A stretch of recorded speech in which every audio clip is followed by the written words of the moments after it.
मी विश्वास परशुराम कांबेरे, धावपटू। मी आज आलोय विक्रमगड तालुक्यातील मलवाडा या गावात। या गावामध्ये एक महिला आहेत, त्यांचं नाव आहे अंजली अनंता धानवा।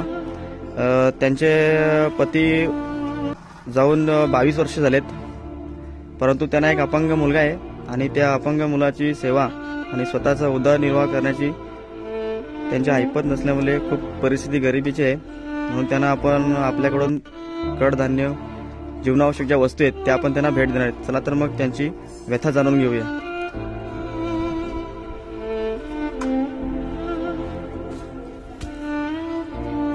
आपण त्यांच्या घरामध्ये आता आलेलो आहेत। याच त्या महिला आहेत, काकू। त्यांचं नाव आहे अंजली अनंत धानवा आणि त्यांचा हा अपंग मुलगा।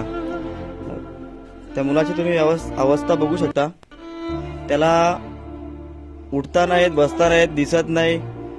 गेली 22 वर्ष या मुलाची त्या सेवा करत आहेत।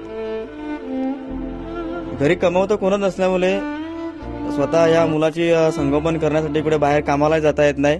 त्याच्यामुळे ते कोण नातेवाईक असतील, कोण बाजूचे गावातली मंडळी असतील, ते असेच गेली 22 वर्ष या महिलेला अन्नधान्य असेल किंवा जीवनावश्यक वस्तू असतील त्या पुरवत आहेत।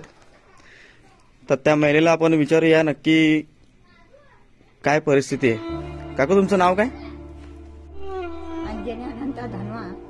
पती वारून 22 वर्ष झाली। आज या मुलाची मी 22 ते 23 वर्ष सेवा करते। मला काही करता येत नाही, कुठे मला जाता येत नाही। कोणी पण देतं विचार मला, ते मी खाते, माझ्या मुलाला देते।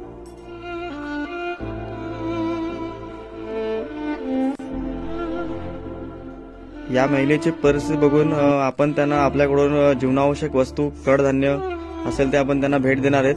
आणि सर्वांना आवाहन आहे की या महिलेची परिस्थिती बघून जर तुमच्याकडून जर या महिलेला काही मदत झाली तर खूप बरं होईल। सर्वांनी आठवणीत जरा या महिलेकडे लक्ष द्या। खूप वाईट परिस्थिती